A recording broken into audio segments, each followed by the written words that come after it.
बता दें, महाराष्ट्र की सियासत में बीते 4-5 दिनों से प्रहार जनशक्ति पार्टी के मुखिया बच्चू कडू और अमरावती के विधायक रवि राणा के बीच में सियासी संघर्ष शुरू है।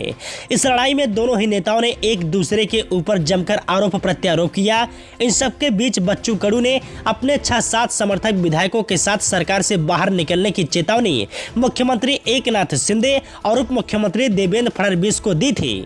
हालांकि दोनों आला नेताओं की मध्यस्थता के बाद बच्चू कडू और रवि राणा के बीच का वाद खत्म हो चुका है। रवि राणा ने तो माफी मांगकर यह मामला खत्म कर दिया था, जबकि बच्चू कडू ने मंगलवार शाम को अमरावती में शक्ति प्रदर्शन किया। हालांकि इस शक्ति प्रदर्शन की आंच मुंबई तक देखने को मिली। नतीजा यह हुआ कि मुंबई में भी सियासी हलचल बढ़ गई थी। बच्चू कडू ने चेतावनी देते हुए कहा कि हम तो डूबेंगे लेकिन तुमको भी नहीं छोड़ेंगे। तमाम नाराजगी के बावजूद बच्चू कडू ने रवि राणा के साथ चल रही जुबानी जंग को खत्म कर लिया है। उन्होंने कहा कि पहली गलती थी इसलिए माफ किया, अगली बार ऐसा हुआ तो प्रहार का वार कैसा होता है यह पता चलेगा। वहीं बच्चू कडू ने कहा कि कौन क्या बोलता है इससे फर्क नहीं पड़ता, यह मेरे अस्तित्व का सवाल है। कोई आए और कुछ बोले, हम इतने सस्ते भी नहीं हुए हैं। सूत्रों की माने तो बच्चू कडू के शक्ति प्रदर्शन के बाद रवि राणा ने देवेंद्र फडणवीस से मुलाकात की है। बच्चू कडू ने कहा कि हम महात्मा गांधी को मानते हैं लेकिन भगत सिंह हमारे दिल और दिमाग में इस कदर बसे हुए हैं कि हमारी कब सटक जाए पता ही नहीं चलता। अगली बार इस बात का भी ध्यान रखना। बच्चू कडू ने कहा कि हम अपशब्द नहीं बोलेंगे, हम आचार संहिता का पालन करेंगे, किसी के मन को ठेस पहुंचे ऐसा कोई काम नहीं करेंगे। यह सब मैं सिर्फ सरकार में मंत्री पद के लिए करता हूं, ऐसा बिल्कुल नहीं है। बच्चू कडू ने कहा कि आज हर दल में बागी लोग हैं, ऐसा कोई भी दल नहीं है जहां बागी ना हो।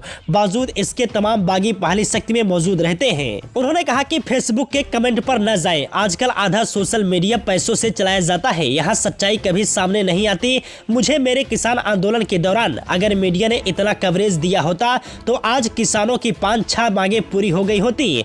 उन्होंने कहा कि पहली बार मैं 8 दिनों तक लगातार चर्चा का विषय बना रहा।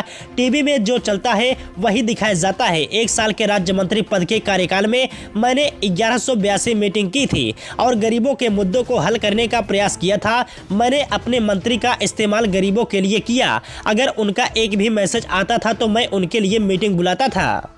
ज्ञात हो, महाराष्ट्र में 50 खोखे यानी कि 50 करोड़ की लड़ाई को लेकर विधायक रवि राणा और पूर्व मंत्री और मौजूदा विधायक बच्चू कडू के बीच में ठनी हुई थी।